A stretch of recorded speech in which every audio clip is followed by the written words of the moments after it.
Thank you for staying with us. Now, Nigeria's ruling All Progressive Congress suspect a former Lagos State Governor, Bola Tinubu, as its candidate for the 2023 presidential elections. Tinubu won with over 1,200 votes from 2,300 ballots at primaries held this week in Abuja. Let's take a listen to this report. Nigeria's ruling party has picked former Lagos State Governor and powerful political power broker Bola Tinubu as its presidential candidate for the 2023 elections. Incumbent President Muhammadu Buhari is stepping down next year after leading Africa's most populous country and top oil exporter for the maximum 8 years allowed by the Constitution. But he did not name a preferred successor, leaving the field for the All Progressives Congress candidacy wide open. Tinubu, who was in charge of Nigeria's commercial capital from 1999 to 2007, defeated 13 other candidates, including Buhari's deputy, Yemi Osinbajo. His supporters portray him as an effective administrator, with a knack for picking bright, committed technocrats to get jobs done. But his critics denounce him as a godfather figure, who doles out lucrative contracts and plum jobs to his friends. They say he's not above sending out street thugs to intimidate opponents if he fails to get his way. It's a characterization he denies. Those who did not support me, you have nothing to fear. I hold no grudges and grievances. Tinubu's main opponent will be Atiku Abubakar, who was vice president from 1999 to 2007 under former president Olusegun Obasanjo. He represents the People's Democratic Party, and among other pledges, he's promised to end insecurity in the country and revive its fragile economy. While lawmakers prepare for the 2023 election, Nigerians have seen a spike in violence and kidnappings in the lead-up to the polls. The latest attack on a Catholic church in Ondo State left at least 40 people, including children, dead. Authorities say the gunmen hid among worshippers and also opened fire on the congregants through the windows from outside. Security chiefs have met in the capital Abuja following the attack. They say the Islamic State of West Africa province is likely behind the church killings. Well, to unpack this further, in Pretoria, we're joined by political scientist Ihembe Martin. Ihembe, very good evening. Thanks so much for speaking to us. What do we know, besides obviously what I've detailed in this article, about who might have caused this attack? Good evening, Hugo from Pretoria. How are you doing? Nice to be on the show. Yeah, it's quite unfortunate what is currently happening in Nigeria. We are hopeless in the country. The government keeps making statements each time this sad incident occur in the country. And what we hear actually is to condemn the situation, and the government make promises that it will respond to the matter decisively. But we've not heard that. This is one among the many incidences of attacks by non-state actors in the country. Well, we've heard from the Minister of Interior, Mr. Rauf Arugbeshola, that this act was likely perpetrated by ISWAP, and they said there are footprints that ISWAP is responsible for this. But there's equally reason to believe that this is the activities of the Fulani herdsmen who have been operating around that area in southwestern Nigeria, as well as north-central Nigeria and southeastern Nigeria. So it's not new. Now, this has happened in Ondo State, which is perceived to be a relatively peaceful state. Is this an indication that this wanton attacks on innocent civilians is spreading to the rest of the country? Absolutely, there is. And like you rightly mentioned, the southwestern part of the country is actually relatively peaceful compared to north-central and the core northern part of the country. But in recent times, we've been seeing the activities of these Fulani herders in this southwestern part of the country, just like what we've seen recently in Ondo State, which is equally southwestern part of the country. So it's not new. This is just an expansion of the activity that Nigerians have been witnessing, most especially in north-central, northwestern Nigeria and northeastern Nigeria as well. So it's not new. Now, Ihembe, if we go back 8 years ago, when many of us became familiar with kidnappings in Nigeria around the time that the Chibok schoolgirls were abducted 276 of them, Boko Haram laid claim to them. That's just, where, for many of us, it would have started. But how long ago, or how long has this been going on for? Certainly, this wanton killing and kidnapping of innocent individuals.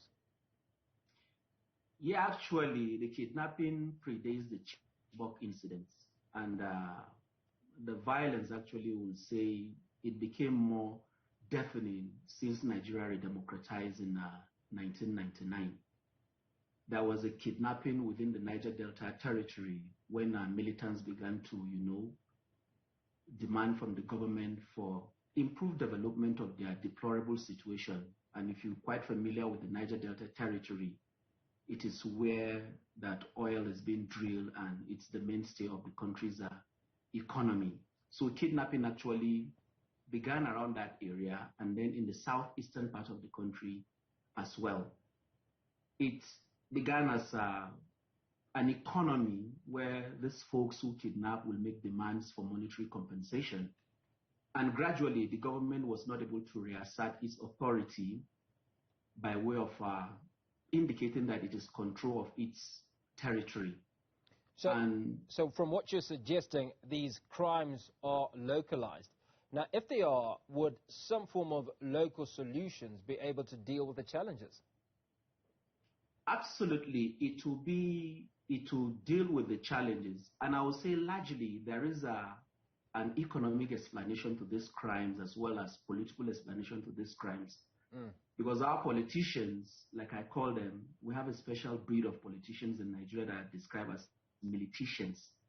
Their approach to securing political authority is largely a do-or-die affair, as our former president once likened it to. And this is largely as a result of the majoritarian political system we have in Nigeria, where the winner takes it all and the loser lose until the next cycle of election. So they deploy all kinds of means, and to the extent of equally equipping people to snatch ballot boxes for them with guns and all kinds of stuffs. But after winning election, nobody's control of these guys, and these guns are channeled into various kinds of criminality. So that is partly an explanation for this. There is equally another explanation for it, which is unemployment, the high rate of poverty in the country, and not as if the country is poor, because we see the kinds of money that these politicians loot with a reckless abandon. These are monies that could be channeled to development causes that will create employment. So governance largely is not about the people in Nigeria. It's largely about the political elite. So if you're a careful observer, an astute observer of the political trend leading to the election coming up in 2023, you can see how presidential aspirants were, using their money to purchase political preferences. And the primary process was dollarized. It was naira-nized. It was for the highest bidder. And the two aspirants that emerged recently, there are evidence to support that they emerge as a result of buying their preferences because they have the financial the watchers to do so. So our politics is one of, like I always say, the biggest organized crime in Nigeria is our politics. It is responsible for the Boko Haram we have in northeast Nigeria. It is responsible for the kidnapping economy we have in Nigeria. It is responsible for the banditry activities we have in Nigeria. It is our politics. Well, speaking of politics, if you'll allow me, Ihembe, let's go back to President Muhammadu Buhari and some of the promises that he made. And one of those promises was that he would deal with a situation around these insurgents or or terrorists, if you'd like to call them. Has he failed in this task? In fact, has there been any movement since he's been in power? Yes, in fairness to Nigerians and how do I put it now? President Muhammadu Buhari in 2015 got a pan-Nigerian mandate, sort of. Some would debate this, but there was a movement that Nigerians were open for change, and the change mantra swept across the country. People came out en masse and voted for him. And his campaign was anchored on 3 pillars: end insecurity, corruption, which has been bedeviling the country since independence, and economy, and it's resonated with Nigerians. And that was the basis on which he was voted into power. So Nigerians expected so much from the president. 7 years down the line, some Nigerians will tell you that they would have preferred the situation which he inherited. So it's like a clear case of meet the new boss, same as the old boss, or even worse than the old boss. In my opinion, I would say it's worse than the old boss, because the exchange rate is so deplorable when you look at it from the economy. He came in when it was about 3. The dollar was trading for about 360 naira to a dollar. Now is about $600 naira. And when the campaigns began, the politicians went out to mop up the dollar, and it had macroeconomic consequences eventually. So on the economic front, we can't say that the president has delivered on his campaign promises. Although there have been, in fairness, infrastructural development by way of railways and all of that. But to what end is this infrastructural development when people can't feed, when people are not secured, So on insecurity, we can say it's equally a no-no, and it's getting worse day by day. On corruption, the presidential primaries have shown Nigerians how corrupt our country is. It's worse. If aspirants can go as far as giving $10,000 to $20,000 just to secure a vote from a delegate, then it tells you how bad we are.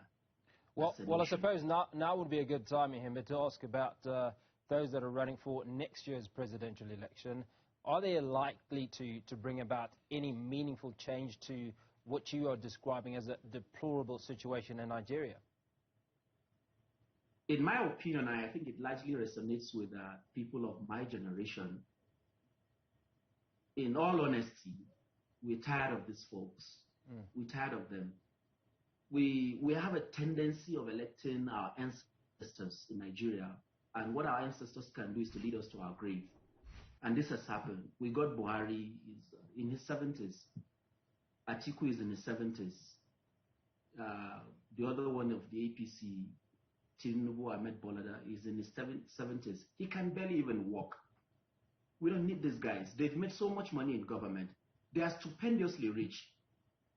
They've benefited from our commonwealth. If what Nigerians are asking is what I think they want, I think Nigerians want a change of a system from the old guard. They should give away. We want someone new, someone young, someone who actually has a clear vision on how to govern the country, someone who has understanding about foreign policy, someone who has clear understanding about how to revamp the economy, someone who can fight corruption head on, someone who, will not be provincial when it comes to governance, someone whose outlook is Nigerian in nature, someone who is not clannish. We want someone who sees Nigeria as his constituency. And in all honesty, I can say the two guys from the two leading party, we can't truly say that they can deliver on this. So Nigerians are asking for someone young. And the problem is that the majoritarian kind of electoral system we have in Nigeria will not allow such to happen. And it's about the depth of your pocket, how much votes you can buy, eventually, just like they bought during the primaries, that can secure you electoral victory. There's a guy in Labour Party whom I think most Nigerians are expressing preference for. He's from the non-establishment circle. But does he have the kind of money to do what these guys who have practically made their wealth from the state, be able to make that impact? It's very expensive to run election in Nigeria because it's a big country to go around. And when you begin to talk about getting cross-ethnic vote, is another problem too, Yeah. Ihembe, if you'll allow me to ask my final question. Now, when we take a look at this violence that's manifest in Nigeria, do you see it having an impact on next year's election in any way? Absolutely. If the government cannot guarantee security, it will affect turnout during election. And don't forget, the 2019 election had to be shifted as a result of logistical problem and security, challenges. Same as 2015, So if the government cannot guarantee that security, turnout will be affected. But what concerns the abort of the elite in Nigeria, they have a way of going around, stuff. But of what use is it for you to guarantee security during the election, and after election, the elites are protected and Nigerians are not protected? So I think if we Nigerians can really stamp our authority by saying it shouldn't be business as usual. We want a change, and a change that will impact on our economy, a change that will impact on our security, a change that will impact on our well-being and for the future of our children, then we have to take a decision in that direction. At least these guys have made a lot of money from the state. The country is not poor, in my estimation. And we've seen the kind of money that has been stolen. If one man can steal 80 billion naira, and in the course of investigation, about another 50 billion naira is traced to the same person, then it tells you how rich that country is. I can only imagine. Ihembe Martin must thank you for your time this evening, and he's a political analyst speaking to us about the challenges in Nigeria, certainly after those awful shootings in which 40 people died and 61 are still in hospital. Now,